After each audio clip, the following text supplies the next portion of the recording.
రాష్ట్ర వ్యాప్తంగా వార్తలు వేగంగా సంక్షిప్తంగా చూద్దాం.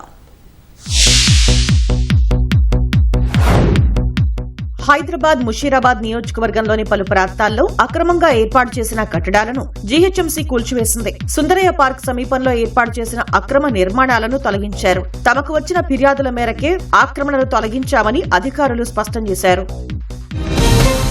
ఉద్యోగ అవకాశాలు రావటం లేదని మనస్తాపానికి గురై సంగారెడ్డి జిల్లా బీరంగూడకు చెందిన దత్తాత్రేయ అనే పీజీ విద్యార్థి ఆత్మహత్యకు పాల్పడ్డాడు. తోటివారికి ఉద్యోగాలు వస్తున్నాయని తనకు రావటం లేదని 6 నెలలుగా ఒత్తిడికి గురయ్యాడని కుటుంబ సభ్యులు తెలిపారు. తెల్లాపూర్ రైల్వే పట్టాలపైకి చేరుకుని బలవన్ మరణానికి పాల్పడ్డాడు.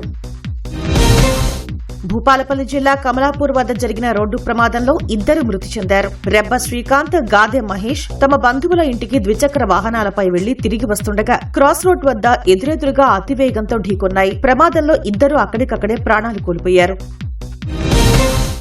జనగామ జిల్లా చాగల్లోని 2 ఏళ్ల చిన్నారిని ఆటో ఢీకొనటంతో అక్కడికక్కడే మృతి చెందింది. వాటర్ ప్లాంట్ ట్రాలీని డ్రైవర్ నిర్లక్ష్యంగా వెనక్కి తీయటంతో చిన్నారి మన్వితను ఢీకొట్టింది. చిన్నారి అక్కడికక్కడే మృతి చెందింది. కళ్లెదుటే కుమార్తె మృత్యువార్త పడటంతో కుటుంబ సభ్యులు శోకసంద్రంలో మునిగిపోయారు.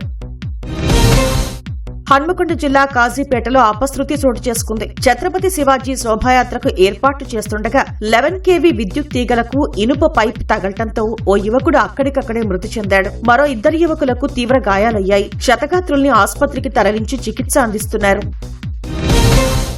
నిజామాబాద్ జిల్లా నందిపేట మండలంలో దొంగలు బీభత్సం సృష్టించారు. పట్టపగలే చోరీకి పాల్పడి 10 తులాల బంగారం, 1,50,000 నగదును ఎత్తుకు వెళ్లారు. బాధితుల ఫిర్యాదుతో ఘటనా స్థలంలో పోలీసులు ఆధారాలు సేకరించారు.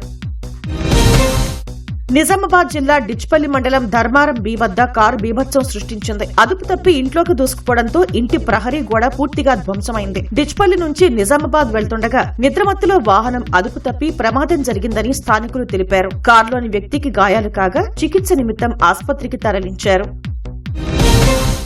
ఛత్తీస్గఢ్ లో 2010లో మావోయిస్టులు ఏర్పాటు చేసిన స్మారక స్థూపాన్ని భద్రతా బలగాలు కూల్చివేశాయి. సుకుమా జిల్లా కిస్టారం పిఎస్ పరిధిలోని అడవుల్లో సన్నంపేటలో మావోయిస్టులు నిర్మించుకున్న స్మారక స్థూపాన్ని 212, 217 బెటాలియన్ కు చెందిన 140 మంది జవాన్లు కలిసి నేలమట్టం చేశారు.